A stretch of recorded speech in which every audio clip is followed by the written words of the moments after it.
Tema kita di bulan Mei ini tentang hidup tanpa pamrih. Kita udah terbiasa ya bahwa hidup kita tuh sebenarnya pakai pamrih. Sudah terbiasa kita hidup, kalau kita dihargai, kita hargai balik. Kalau kita nggak cocok, kita nggak cocok balik. Sudah terbiasa hidup kita seperti itu, tanpa kita sadari ya. Jadi terkadang prinsip-prinsip kerajaan Tuhan itu hanya di gereja aja berlakunya, tapi setelah kita keluar dari gereja, kita lupa bahwa hidup kita harus seperti Kristus, yaitu hidup tanpa pamrih. Di bulan Mei ini, di tema awal Mei ini kita belajar tentang kasih yang berkorban. Amin Bapak Ibu yang mau berkorban. Aminnya bukan di mulut aja ya. Lalu pulang ke rumah, pasangan ngomel-ngomel, puji Tuhan. Keadaan tidak sesuai, puji Tuhan. Karena saya adalah kasih gitu. Kasih yang berkorban. Tema di bulan Mei ini. Beberapa hari yang lalu, Bapak Ibu, saya kedatangan tamu. Kedatangan tamu, ada utusan dari salah satu instansi terkait di kota kita di Cianjur. Tamu itu ngobrol cukup lama lah sama saya, sekitar 3 jam. Sekitar 3 jam. Dia menerangkan tentang agama dia. Saya dengerin, cukup lama. Saya dengerin. Tahu Bapak Ibu, dari 3 jam itu isinya apa? Tentang petunjuk-petunjuk hidup. Hanya itu. Tentang petunjuk-petunjuk hidup. Lah, kita di Alkitab, apa yang diajarkan Yesus? Jalan keselamatan. Yesus diutus lahir buat kita.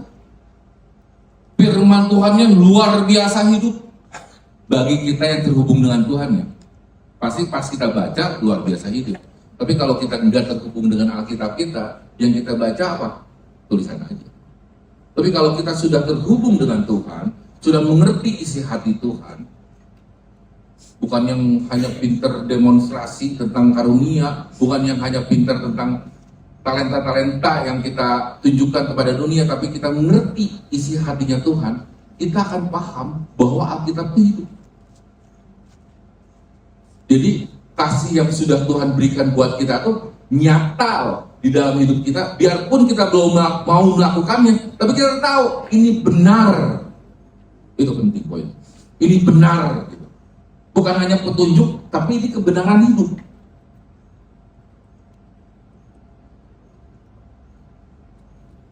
Mari kita baca. Dalam kita menjalani kehidupan ini, tidak akan pernah terlepas dari apa yang namanya pengorbanan. Semua dari kita pasti pernah berkorban.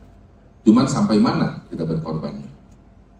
Kasih yang berkorban menggambarkan cinta yang tulus dan rela berkorban demi kebaikan orang lain. Seperti yang dicontohkan dalam ajaran-ajaran Yesus Kristus dan tindakannya sehari-hari. Kasih yang berkorban ini kalau kita sudah praktekkan, Bapak Ibu, di rumah kita masing-masing, kita harus praktekkan di gereja kita. Makanya gereja itu sebuah komunitas bagi kita untuk bertumbuh dan berbuah bersama-sama. Suka nggak suka, gereja itu yang mendewasakan kita akhirnya. Suka nggak suka, gereja itulah yang membuat kita melihat banyaknya karakter yang nggak cocok sama kita, yang nggak pas sama kita. Di gereja baik, di luar gereja nggak baik.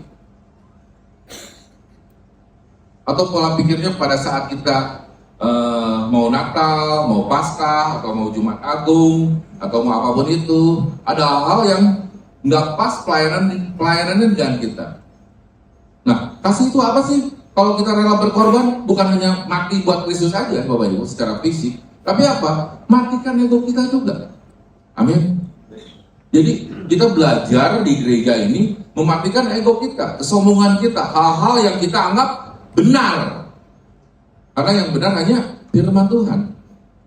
Jadi kita belajar di sini mengembangkan cinta yang tulus dan rela berkorban demi kebaikan orang lain. Kita belajar seperti itu Bapak Ibu di gereja. Makanya saya selalu bilang, keputusan terbaik kita apa? Merintis gereja. Karena dengan merintis gereja, akhirnya saya, Ko Michael, Pak Ampi mengenal Tuhan. Amin. Karena mengenal Tuhan itu bukan berkatnya yang enak-enak. Kalau mengenal Tuhan hanya sebatas hal-hal nyaman di dalam hidup kita, Bapak Ibu nggak usah masuk Kristen. Bapak Ibu agama yang lain pun sama, akan seneng kok. Betul? Orang buta menjadi celik. Itu ciri utama Kristen bukan? Bukan. Nggak usah orang Kristen, orang berdosa juga seneng kok melihatnya. Betul ya? Sakit sembuh. Orang ateis juga pasti akan bilang kok, puji Tuhan. Nggak usah orang Kristen aja. Tapi ciri utama kekristenan kita apa? Taat, penuh kasih, bisa berkorban, mencintai dengan tulus, itu kekristenan. Nggak usah pakai petunjuk-petunjuk lagi. Kalau petunjuknya juga udah hidup dan mati buat kita, berkorban buat kita, dan bangkit buat kita. Tepuk tangan untuk Tuhan. Jadi orang Kristen tuh memang Allahnya sendiri turun. Jadi kasih yang berkorban udah kita lihat di diri Tuhan Yesus. Kasih yang berkorban adalah kasih yang rela memberikan sesuatu yang berharga. Nah ini penting Bapak Ibu.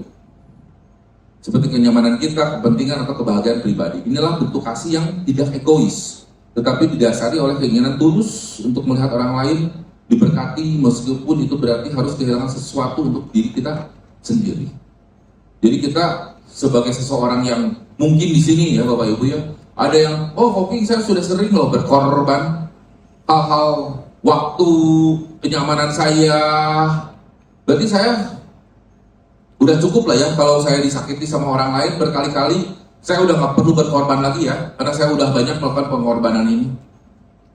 Ada jemaat yang ngomong kayak gitu. Pertanyaan saya, setaat apa sih kita di dalam hidup ini? Gereja seminggu sekali, kita belum tentu lebih taat dari Abraham. Ya, Abraham tuh memberikan nyawanya, memberikan anaknya untuk dipersembahkan. Kita tuh belum, iman kita tuh belum sebesar Nuh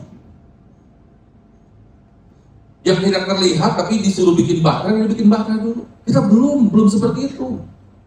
Ke gereja aja dengan firman Tuhan aja ogah-ogahan, karena nggak membuat saya happy, nggak membuat saya kaya. Kan nggak ada ya, pulang dari gereja mendadak kaya, nggak ada ya. Pulang gereja hanya membuat kita ya sukacita dan sejahtera. Kenapa? Karena terbiasa otak kita, hati kita dengan dunia, dengan berkat-berkat. Jadi ciri utama kekristenan hilang di pola pikir dan hati kita. Jadi Bapak Ibu, yuk kita belajar bersama-sama. Kita tuh masih sangat jauh dengan Yesus, masih sangat jauh. Termasuk saya, masih sangat jauh. Jadi percuma kita ego, kita sombong. Kita belajar dari murid-muridnya Yesus pun kita masih sangat jauh. Kita belajar dari Daud pun kita masih sangat jauh. Belajar dari Yusuf pun kita masih sangat jauh. Jadi yuk kita berkorban aja, berbuat kasih aja, supaya orang lain lihat ada Kristus di hidup kita.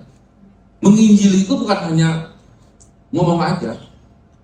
Saya juga percuma, saya khotbah di sini, didengar Bapak Ibu semua, tapi teladan saya nggak hidup di depan Bapak Ibu, percuma. Hilang tuh apa yang saya omongin juga. Kenapa? Karena ciri utama kekristenan adalah salah satunya teladan hidup. Jadi kita harus siap berkorban ya, memberikan sesuatu yang berharga ya. Apapun itu, ego kita, harta kita, apapun itu. Karena Yesus sudah terlebih dahulu berkorban buat kita. Next di Yohanes 15 ayat 12 sampai 14. Ayat 12, inilah perintahku, yaitu supaya kamu saling mengasihi seperti aku telah mengasihi kamu. Yesus telah mengasihi kita. Ayat 13, tidak ada kasih yang lebih besar daripada kasih seorang yang memberikan nyawanya untuk sahabat-sahabatnya. Oh, luar biasa ayat ini. Yesus sudah memberikan nyawa. Kita memberikan apa? Talenta kita. Memberikan apa? Waktu kita, kenyamanan kita, uang kita, kepintaran kita. Buat apa? mensupport gereja ini.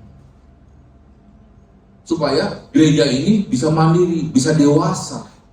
Supaya apa? Supaya menjadi berkat buat gereja lain. Amin. Jadi Yesus sudah memberikan nyawanya, kita belum siap memberikan nyawa, minimal kita banyaklah memberikan hal-hal yang sudah ada di dalam diri kita untuk Tuhan. Dan kita harus lakukan itu. Jujur aja, hal-hal paling menakutkan salah satunya saya bernyanyi di depan umum. Tapi ternyata selama saya Kristen 8 tahun, saya belum pernah menghidupi Tuhan bangkit. Lah kata saya, Tuhan aja mengalahkan maut kan? Masa saya mengalahkan ketakutan nggak bisa? Amin. Tepuk tangan untuk Tuhan. Begitu kan Bapak Ibu, apa ketakutan dari Bapak Ibu, kecemasan dari Bapak Ibu, selalu ingat Yesus yang disalib. Jangan geser fokus kita supaya kita lari dari Tuhan atau kita lari dari pikiran Tuhan. Kita fokusnya salib. Yesus bangkit, kita harus bangkit. Yesus pemenang, kita pemenang. Gitu. Yesus bisa mengampuni, kita bisa mengampuni. Tepuk tangan untuk Tuhan. Ayat 14, kamu adalah sahabatku jika kamu berbuat apa yang ku perintahkan kepadamu. Next. Kita dipanggil bukan hanya untuk mengasihi seperti biasa, tetapi mengasihi seperti Kristus mengasihi, penuh pengorbanan dan tanpa syarat. Nah ini kita harus belajar benar-benar ya Bapak Ibu ya. Karena terkadang pengorbanan kita, kasih yang kita berikan kepada sesama, hal-hal baik, senyum manis yang kita berikan kepada sesama, atau apapun itu yang kita berikan kepada sesama, terkadang, seringnya ada syarat. Pengen dipuji lah, pengen dianggap baik lah kitanya, pengen dikasihani lah, pengen dianggap keren lah, dan lain sebagainya. Nah ini harus kita hilangkan Bapak Ibu, karena Yesus mengasihi kita tanpa henti loh sampai hari ini. Jadi kita harus berkorban ya tanpa syarat sama orang lain ya Bapak Ibu ya. Masalah kita dipuji atau nggak dipuji ya itu urusan belakangan, tapi yang pasti kita udah mengajarkan kasih yang tulus. Terkadang kasih yang tulus nggak langsung efeknya ke kita ya, tapi percayalah Bapak Ibu, nanti buah roh yang sudah kita kasih kepada sesama itu akan beri kepada sesamanya. Dan itu nanti akan terdengar juga buah roh itu. Contohnya kita misalkan melakukan buah roh kasih atau kemurahan hati di tahun 2025. Mungkin nggak langsung kita terima di 2025 itu. Tapi di 2027, 2028 itu akan pasti kita terima. Nah, maka dari itu kita udah berkorban dulu, mengasihi dulu. Seperti Kristus mengasihi. Kasih sejati diukur dari kesediaan berkorban, bahkan sampai memberikan nyawa. Ini menunjuk langsung kepada kematian Kristus disalib sebagai wujud kasih terbesar kepada manusia. Jadi Yesus sudah disalib. Kita wujud terbesar kasih kita kepada sesama kita apa nih? Apa nih? Kepada gereja, pelayanan apa? Kalau kamu pelayanan ini, aduh, sibuk, nggak ada waktu. Mau sampai kapan kita nggak ada waktu? Tapi kan pelayanan bukan di gereja aja, betul, bukan di gereja aja, tapi minimal di gereja kita akan lebih mengerti karakter-karakter sesama kita. Kita akan lebih paham meluangkan waktu untuk orang lain. Kita bisa ya meluangkan waktu untuk keluarga kita, tapi meluangkan waktu buat orang lain belum tentu bisa. Kita belajar mendoakan orang lain. Jadi saya ngerti itu 8 tahun yang lalu saya bergereja nggak bisa apa-apa. Sekarang doa bisa, nyanyi bisa, puji Tuhan, senyum bisa, puji Tuhan, kan? Sukacita bisa kan, puji Tuhan kan, gitu loh. Akhirnya kenal Pak Munte, puji Tuhan, itu loh. Kenapa? Karena kita terlebih dahulu melakukan kasih. Apakah langsung waktu 8 tahun yang lalu saya sama Ko Michael perintisan gereja langsung Pak Munte nyara? Enggak kan? 8 tahun kemudian kan? Itu. Terkadang kita sebagai manusia tuh nggak sabar setelah kita melakukan kebaikan, efeknya harus langsung. Kita tuh nggak sabar seperti itu. Yesus disalibkan, apakah Injil langsung terbentuk pada tahun 33 Masehi? Enggak Bapak Ibu. Injil terbentuk itu sekitar disahkan Injil itu sekitar tahun 325 Masehi. Bayangkan. Bapak yang di surga, Tuhan Yesus pasti udah kesel benerannya. Ini kapan disahkan nih Injil buatan gua nih katanya. 300 tahun kemudian baru Injil disahkan. Lah kita yang berkorban baru sebulan, 2 bulan, setahun, 2 tahun. Tadi istri saya kesaksian di Cipanas berkorban buat saya 20 tahun katanya. Puji Tuhan masih sabar ya. Gitu. Jadi yuk kita yang selalu ingat akan kasih Tuhan.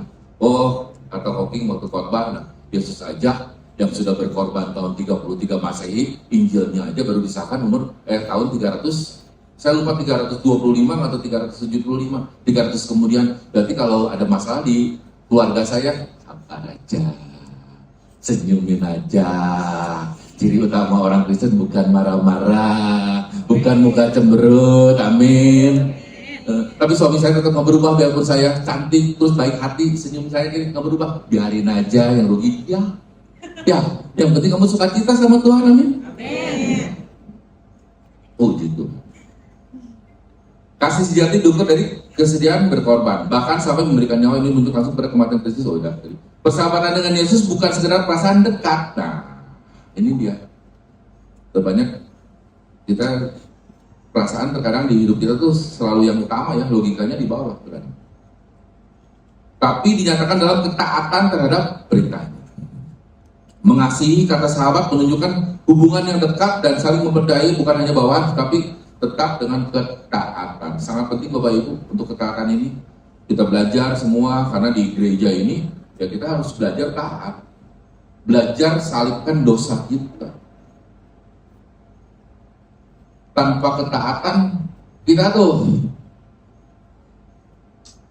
kelihatan hanya bagus di awal, tapi endingnya nggak bagus. Seperti itu Bapak Ibu. Endingnya nggak bagus. Contoh seperti yang Pendeta Agus Pur kemarin jelaskan ya.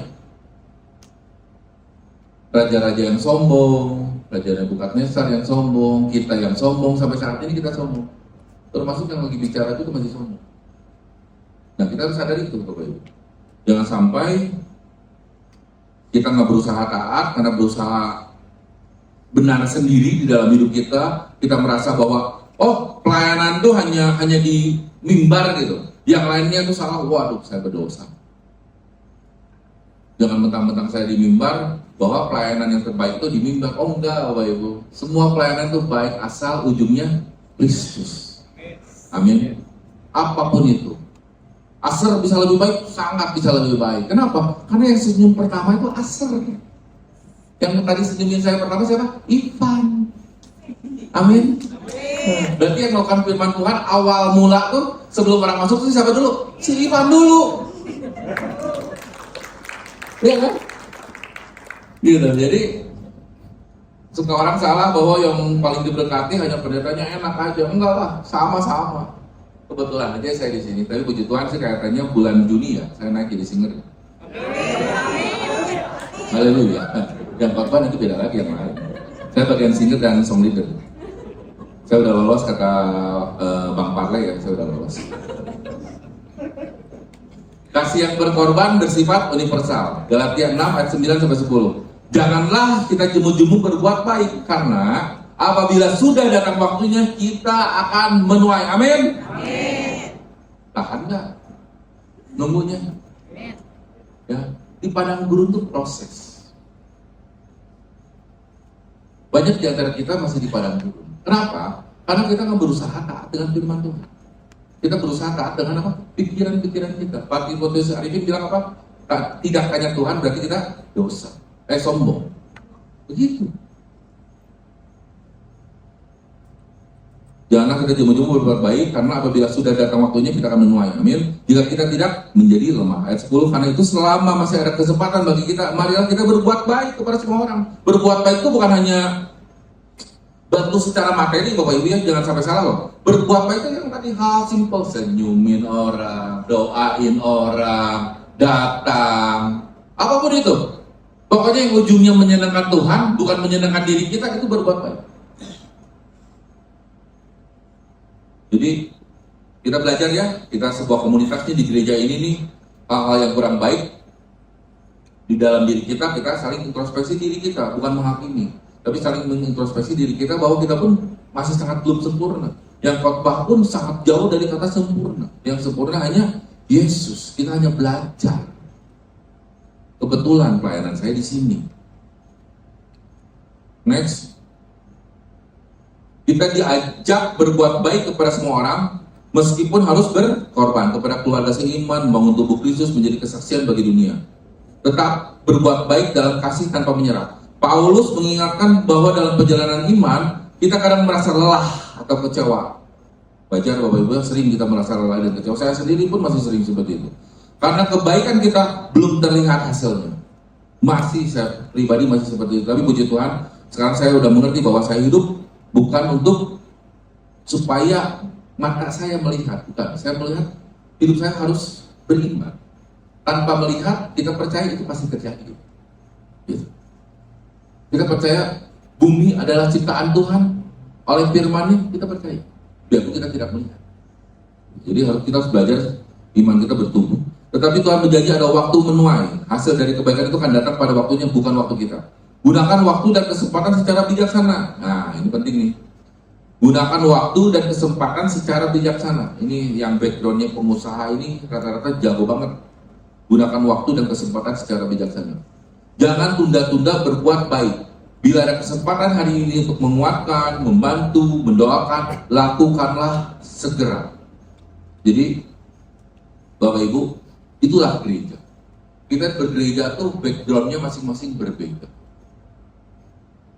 Orang kerja, pengusaha, pendeta, penyanyi, apalagi pekerja, atau apapun itu. Backgroundnya berbeda-beda. Nah, dari background berbeda-beda ini harusnya kita sadar, kita dipersatukannya oleh apa? Firman Tuhan. Dan harusnya kalau Tuhan suruh kita menjadi pemenang pada saat kita belum bergereja, setelah ke gereja harusnya kita jadi pemenang. Nah, kenapa di gereja kita belum menjadi pemenang sampai saat ini?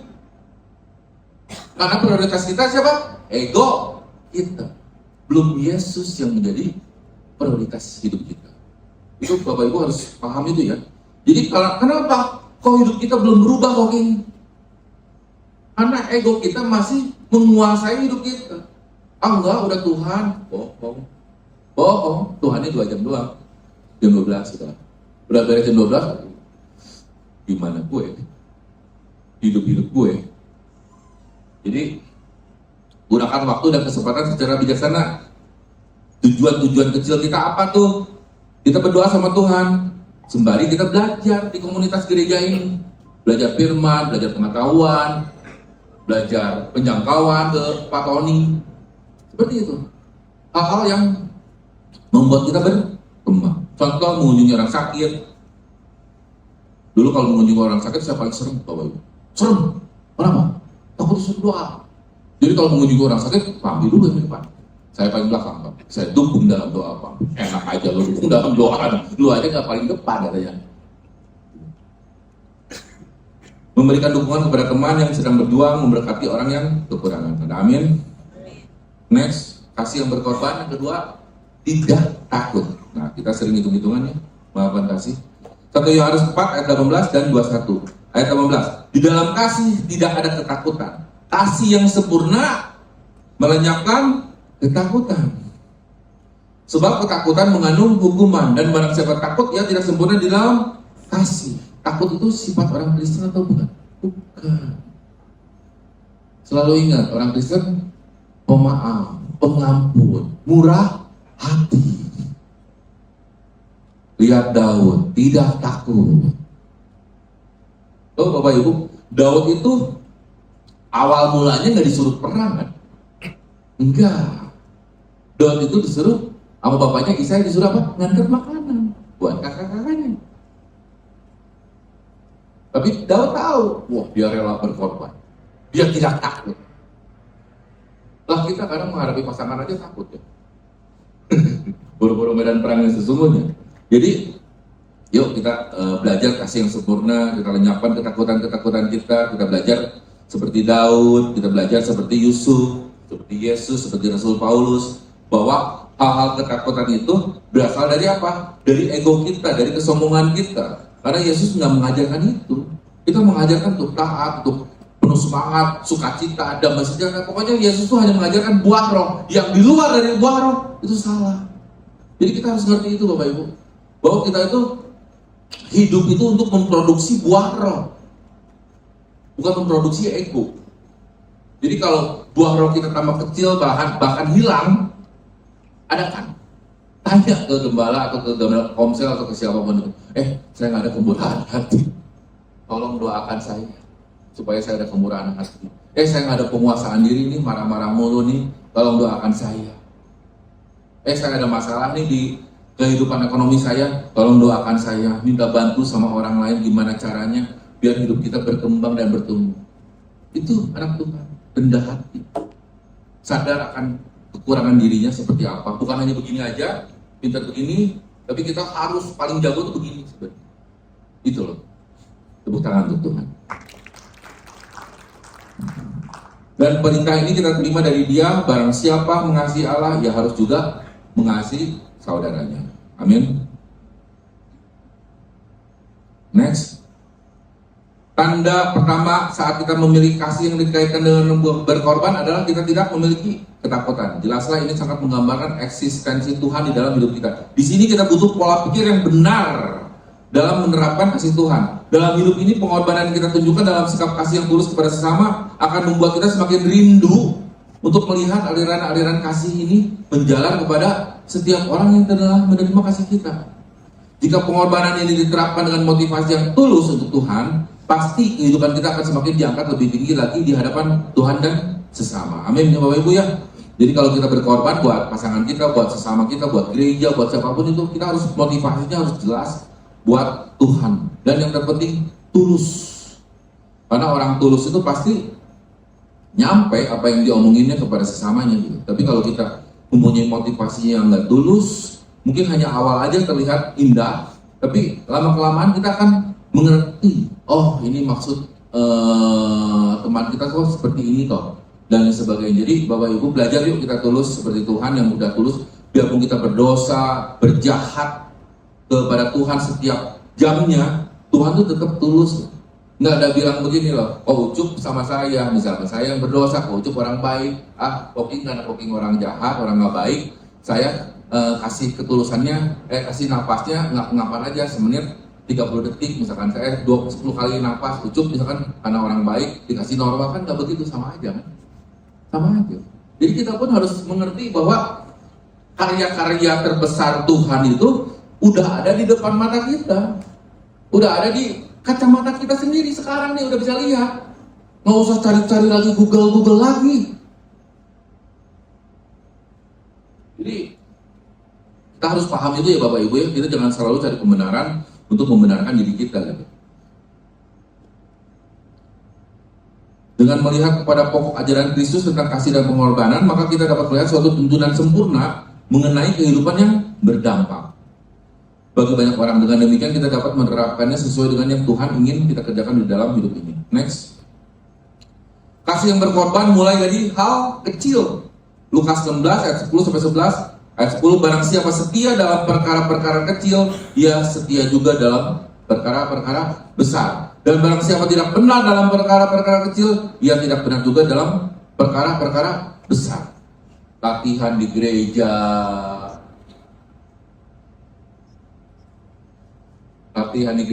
terus apa lagi? Komsel, itu sebenarnya hal-hal kecil, Bapak.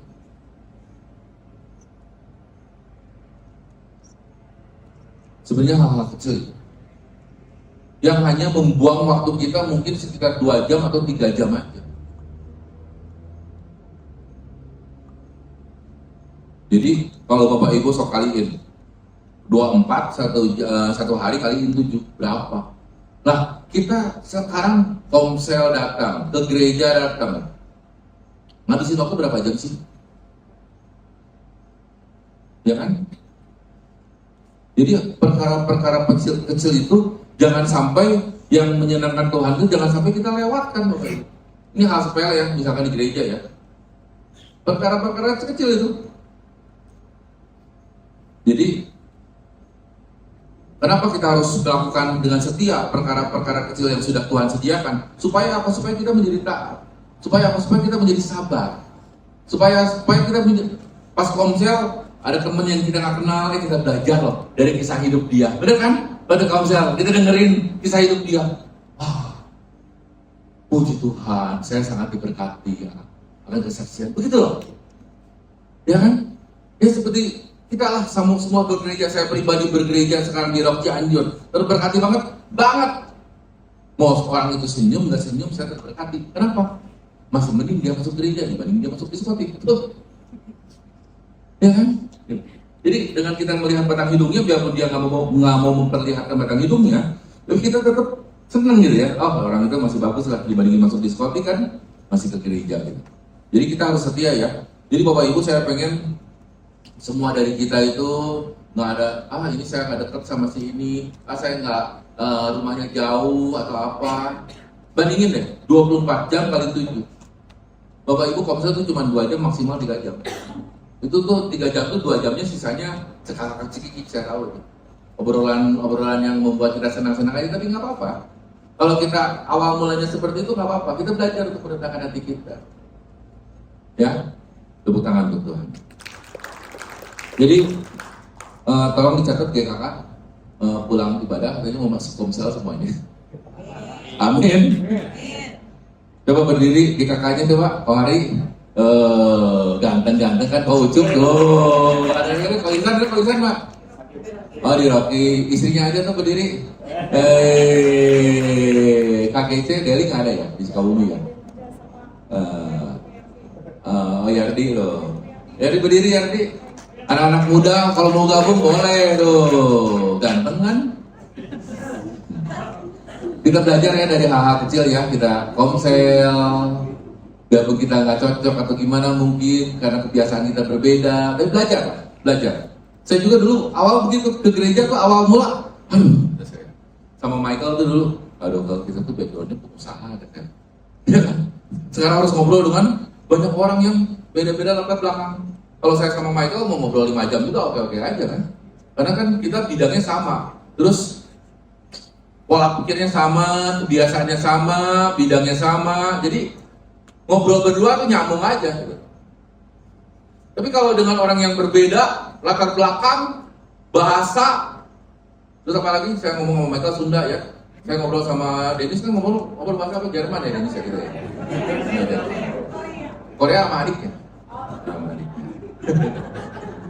Terkadang berbeda ya, frekuensinya berbeda, tapi cuman kita harus belajar melakukan dari hal kecil seperti itu. Mau gimana Tuhan percayakan hal besar buat kita, hal kecil kita tidak lakukan. Amin. Tepuk tangan untuk Tuhan. Baca Alkitab itu hal kecil. Ayat 11. Jadi jika kamu tidak setia dalam hal mamon yang tidak jujur, siapakah yang akan mempercayakan kepadamu harta yang sesungguhnya? Harta yang sesungguhnya apa? Firman Tuhan. Next. Untuk menghidupi kasih yang berkorban dibutuhkan kesadaran, komitmen, dan penguatan dari Tuhan mulai dari hal-hal kecil. Kita mungkin akan merasa terbatas, tetapi dengan iman dan doa, Tuhan akan memberikan kekuatan untuk mencintai dengan cara yang lebih dalam dan tulus. Kasih yang berkorban tidak selalu tentang tindakan besar, namun seringkali kasih yang sejati terlihat dalam tindakan-tindakan kecil yang kita lakukan setiap hari. Mulailah dengan langkah-langkah sederhana Bapak Ibu. Membantu pekerjaan rumah tanpa diminta, biarpun saya belum melakukannya di rumah, maafkanlah. Mendengarkan dengan sungguh-sungguh ketika seseorang bercerita tentang kesulitannya, memberikan dorongan semangat kepada teman yang sedang berjuang. Memberi adalah salah satu ekspresi kasih yang paling nyata. Karena bagi kita yang terhebat itu bukan menerima Bapak Ibu, tapi memberi. Belajar dari siapa? Kristus lagi. Belajar dari siapa? Dari nabi-nabi. Belajar dari rasul-rasul. Memberi. Jangan biasakan hati dan pikiran kita tuh inginnya menerima. Kalau masih ada di hati dan pikiran kita senangnya menerima, koreksilah. Berarti kita bukan belajar di jalur yang benar. Kenapa? Karena konsep orang benar, konsep Orang yang percaya Kristus itu memberi konsepnya. Nggak ada uang, memberi apa? Memberi waktu kita, memberi doa kita, memberi apa? Memberi perhatian, kan bisa, nggak pakai uang. Telepon aja, nggak punya ongkos naik angkot, telepon aja. Kan bisa begitu. Jadi mulailah dengan langkah-langkah sederhana ya Bapak Ibu ya. Jadi memberi ya intinya ya. Kita memberi hidup kita. Itu ciri khas orang yang menjadi murid Kristus yang menjadi dewasa. Berikan bantuan dengan tulus tanpa mengharapkan pujian atau imbalan. Latih kepekaan untuk melihat kebutuhan orang di sekitar kita. Untuk menghidupi kasih yang berkorban itu kita perlu memiliki hati yang terbuka, peka, dan rela dipimpin oleh Tuhan. Bukan dipimpin oleh diri kita atau pemikiran kita. Kita mungkin akan merasa terbatas, tetapi dengan iman dan doa, Tuhan akan memberikan kekuatan untuk mencintai dengan cara yang lebih dalam dan tulus. Next. Kasih yang berkorban dibagi 3. Kasih yang berkorban, pemuji silakan ke depan. Kasih yang berkorban bersifat universal. Kasih yang berkorban tidak takut. Yang ketiga, kasih yang berkorban mulai dari hal kecil. Ini khotbah disiapkan oleh Gembala Rock Jawa Barat, Pak Bob Foster. Saya sendiri sama sekali nggak mengedit lagi, nggak apa lagi, karena pikir saya ini udah luar biasa ya tentang kasihnya ya. Ini ada satu hal terakhir Bapak Ibu. Saya teringat di Lukas 29 ayat 11 sampai 19. Judul perikopnya tentang apa? Lukas 29, nanti Bapak Ibu bisa baca di rumahnya tuh. Lukas 29 ayat 11 sampai 19, judul perikopnya tentang apa? Orang kusta, 10 orang kusta. Waktu Yesus ke Yerusalem, di sebuah desa itu ada 10 orang kusta datang, seperti kita. Kalau kita lagi ada butuhnya datang sama Tuhan. Kalau nggak ada butuhnya, bye-bye.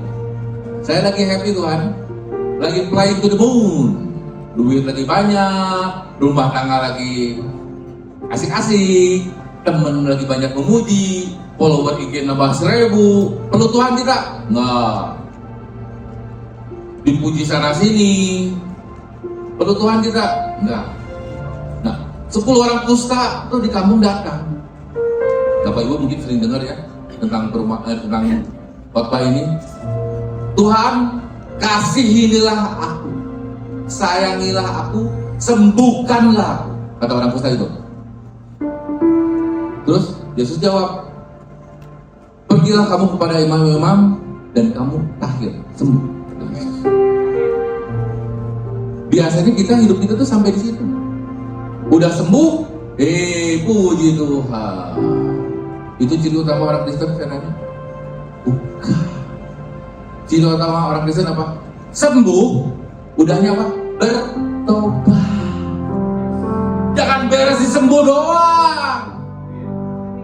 Sembuh mah bukan orang Kristen. Agama lain pun suka dengan kesembuhan. Orang berdosa pun suka dengan kesembuhan. Apa bedanya kita dengan orang berdosa? Miskin kaya, orang berdosa pun suka. Yang luar biasa apa? Setelah kita sembuh, kita bertobat, ikut Tuhan. Makanya Yesus bilang, yang 9 kemana? Udah happy, lupa. Setengah jalan pergi dia, bye-bye. Yang 1 ingat Tuhan ya. Makanya Yesus bilang apa? Pergilah, jadikanlah iman. Imanmu telah menyelamatkan. Gitu. Tepuk tangan untuk Tuhan. Jadi ingat ya Bapak Ibu ya, kalau kita diberkati secara materi, jangan berhenti di materinya doang. Tanya ke Tuhan, materi ini buat apa Tuhan? Buat kepentingan saya atau kepentingan Tuhan? Jangan itu. Tuhan, saya dikasih ganteng saat ini. Ganteng ini buat siapa? Buat saya atau buat Tuhan? Tuhan, saya dikasih suara yang bagus. Buat siapa?